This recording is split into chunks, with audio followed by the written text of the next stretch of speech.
Breaking news AP CM Chandrababu ఢిల్లీలో పర్యటిస్తున్నారు. కేంద్ర హోంమంత్రి అమిత్ షాతో ఆయన భేటీ అయ్యారు. ఏపీలో పాలన వ్యవహారాలు, రాజకీయ పరిస్థితులపై చర్చిస్తున్నారు. హామీల అమలుకు ప్రభుత్వం తీసుకుంటున్న చర్యలు, ఏపీ డెవలప్మెంట్ గురించి అమిత్ షాతో చర్చిస్తున్నారు. ఏపీ అభివృద్ధికి సహాయ సహకారాలు అందించాలని అమిత్ షాను సీఎం చంద్రబాబు కోరారు. ఏపీ నుంచి ఖాళీగా ఉన్న రాజ్యసభ స్థానానికి అభ్యర్థి ఎంపికపై కూడా చర్చ జరిగింది.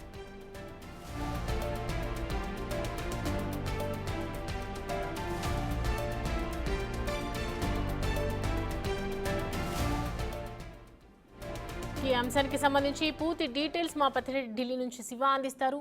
Shiva, president AP CM Chandrababu పర్యటిస్తున్నారు. ఢిల్లీలో భేటీలో ఏ అంశాల గురించి చర్చిస్తున్నారు, ఏంటి updates? Right Soumya, AP CM Chandrababu కొద్దిసేపు క్రితమే కేంద్ర హోంమంత్రి అమిత్ షాతో భేటీ అయ్యారు. ప్రజెంట్ భేటీ కొనసాగుతుంది. ఈ భేటీలో కేంద్ర సహాయ మంత్రి భూపతిరాజు శ్రీనివాస్ వర్మ కూడా ఈ భేటీలో పాల్గొన్నారు. ప్రధానంగా రాష్ట్రంలోని తాజా రాజకీయ పరిస్థితులు, ఇటీవల ఏదైతే ఎమ్మెల్సీ ఎన్నికల కూటమి అభ్యర్థుల విజయం కానీ, ఈ ఎమ్మెల్యే కోటాలో ఎమ్మెల్సీకి సంబంధించి ఎవరెవరికి ఎమ్మెల్సీ స్థానాలు ఇవ్వాలి, మరోవైపు ఇటీవల ఖాళీ అయిన రాజ్యసభ స్థానానికి సంబంధించి వైసీపీ ఎంపీ విజయసాయిరెడ్డి రాజీనామా చేసిన నేపథ్యంలో అది ఈ కూటమిలో ఎవరికి కేటాయించాలనే అంశాలపై కూడా ప్రధానంగా అమిత్ షాతో చర్చిస్తున్నట్లుగా కూడా తెలుస్తుంది. దీనితో పాటు వివిధ కీలక అంశాలకు సంబంధించి కూడా రాష్ట్రంలో తాజా రాజకీయ పరిస్థితులు ఏవైతే ఉన్నాయో దానికి సంబంధించి ప్రధానంగా చర్చిస్తున్నారు. ఇంతకుముందు చెప్పినట్లుగా ఎమ్మెల్యే కోటాలో కూటమి ఈ ఎమ్మెల్సీ అభ్యర్థులకు సంబంధించి కూడా ప్రధానంగా చర్చిస్తున్నట్టు తెలుస్తుంది. ఏపీ నుంచి ఖాళీగా ఉన్న రాజ్యసభ స్థానానికి అభ్యర్థి ఎంపికపై కూడా కీలకంగా ఈ సమావేశంలో చర్చ జరుగుతుంది. మరోవైపు విభజన సమయంలో ఇచ్చిన హామీలకు సంబంధించి ఏవైతే ఉన్నాయో హామీలకు సంబంధించి కూడా హామీలను నెరవేర్చాలనే అంశాలపై కూడా ప్రధానంగా చర్చిస్తున్నారు. ఇక గతంలో బడ్జెట్లో నిధులకు సంబంధించి కూడా ఇటు విశాఖకు సంబంధించి కానీ, మరోవైపు ఇటు అమరావతి రాజధాని నిర్మాణం, పోలవరం నిర్మాణానికి సంబంధించి, అమరావతి రైల్వే లైన్కి సంబంధించి కూడా, రైల్వే స్టేషన్కి సంబంధించి కూడా ప్రకటన అయితే చేశారు కానీ దానికి సంబంధించి నిధులు ఎక్కడ కూడా విడుదల చేయలేదు.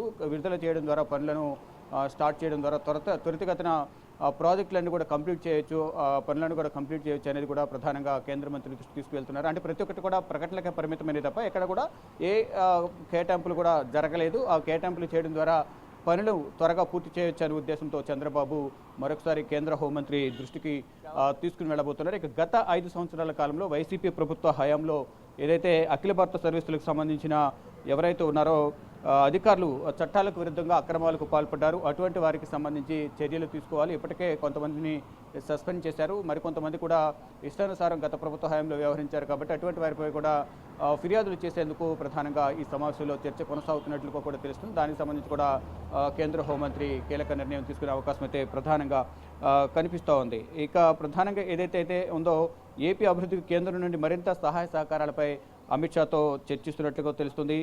ఏపీలో హామీల అమలుకు ఎన్డీఏ ప్రభుత్వం తీసుకున్న చర్యలు, ఏపీ అభివృద్ధికి వేస్తున్న ముందడుగుల గురించి అమిత్ షాకు వివరించబోతున్నారు. ఏదైతే ఎన్నికల సమయంలో కూటమి అందరూ కూడా జనసేన, బీజేపీ, టీడీపీ 3 కూడా కూటమిగా ఏర్పడి అక్కడ ఎన్నికల సమయంలో హామీలు ఇచ్చారు. కాబట్టి హామీలు నెరవేర్చడానికి సంబంధించి కూడా హామీలు అమలుకు కానీ ఇటు కేంద్రం నుంచి సహకారం, రాష్ట్ర ప్రభుత్వం కలిసి పనిచేయడం ద్వారా హామీలను త్వరితగతిన పూర్తి చేయొచ్చు. రాష్ట్ర ప్రజలకు ఇచ్చిన హామీలను అమలు చేయడం ద్వారా వారి నుంచి మంచి స్పందన వస్తుందనే అంశాలపై కూడా ప్రధానంగా కేంద్ర హోంమంత్రితో సీఎం చంద్రబాబు చర్చిస్తున్నట్లు తెలుస్తుంది. మరి ముఖ్యంగా గతంలో ఏదైతే ఇచ్చిన హామీలు ఉన్నాయో కేంద్ర ప్రభుత్వం నుంచి అవన్నీ హామీలన్నీ కూడా జస్ట్ ప్రకటనలకే పరిమితమయ్యే తప్ప నిధులు అనేవి ఇంకా విడుదల కాలేదు. ఆ నిధులకు సంబంధించి కూడా చొరవ తీసుకుని త్వరితగతిన విడుదల చేసే విధంగా కూడా కేంద్ర హోంమంత్రి నిర్ణయాలు తీసుకోవాలి. అందరితో మాట్లాడే విధంగా కూడా, అంటే బీజేపీలో నెంబర్ 2 ఉన్న అమిత్ షా అందరితో చర్చించి ఆదేశాలు ఇవ్వడం ద్వారా కూడా ఈ నిధులని విడుదలవుతాయి. కాబట్టి కేంద్ర మంత్రులతో చర్చించి వారితో మాట్లాడి నిధులను విడుదల చేసే విధంగా సహకారం అందించాలంటూ కూడా హోంమంత్రి దృష్టికి తీసుకువెళ్ళబోతున్నారు సీఎం చంద్రబాబు.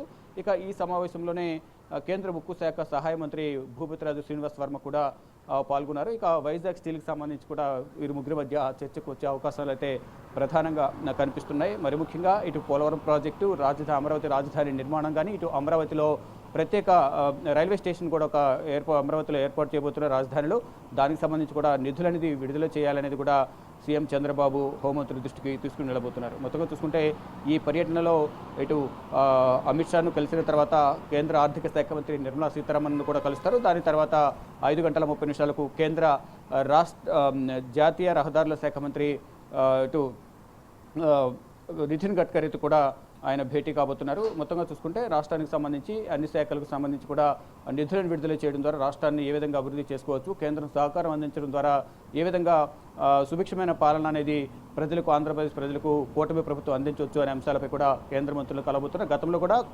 కేంద్ర మంత్రులందరూ కూడా పలుసార్లు వారందరినీ కూడా కలిసి రాష్ట్రానికి నిధులు విడుదల చేసే విధంగా చొరవ తీసుకోవాలి, ఆర్థికంగా ఆదుకోవాలనేది కూడా గతంలోనూ వారికి వినతి పత్రాలు సమర్పించారు. ఇప్పుడు హోంమంత్రిని కలిసిన తర్వాత ఇటు ఆర్థిక శాఖ మంత్రి నిర్మలా సీతారామన్తో ప్రధానంగా వెనుకబడిన జిల్లాలకు ఇచ్చే నిధులు ఏవైతే ఉన్నాయో అవి కానీ, ఇటు కేంద్ర ప్రభుత్వం నుంచి రాయితీల రూపంలో వచ్చే నిధులు కానీ, ఇతరత్ర ఆర్థిక సహకారం అనేది అందించాలనేది కూడా ఆర్థిక శాఖ మంత్రి నిర్మలా సీతారామన్ను కలవబోతున్నారు. గతంలో కూడా పలుమార్లు కలిసి వినతి పత్రాలు సమర్పించారు. ఆర్థికంగా ఆదుకోవాలి, అన్ని శాఖలకు సంబంధించి కూడా ఆర్థిక లోటు ఉంది రాష్ట్రంలో.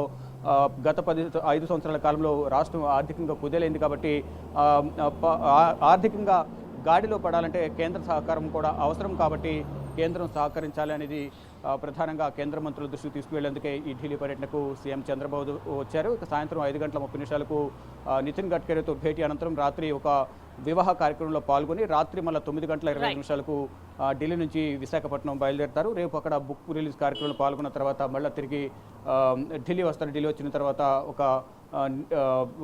ఒక న్యూస్ ఛానల్ కాన్క్లేవ్ పాల్గొన్న తర్వాత రేపు రాత్రి లేదా ఎల్లుండి పొద్దున్నే తిరిగి హైదరాబాద్ లేదా విజయవాడ బయలుదేరే అవకాశం అయితే ప్రధానంగా కనిపిస్తోంది. Soumya, thanks for the updates.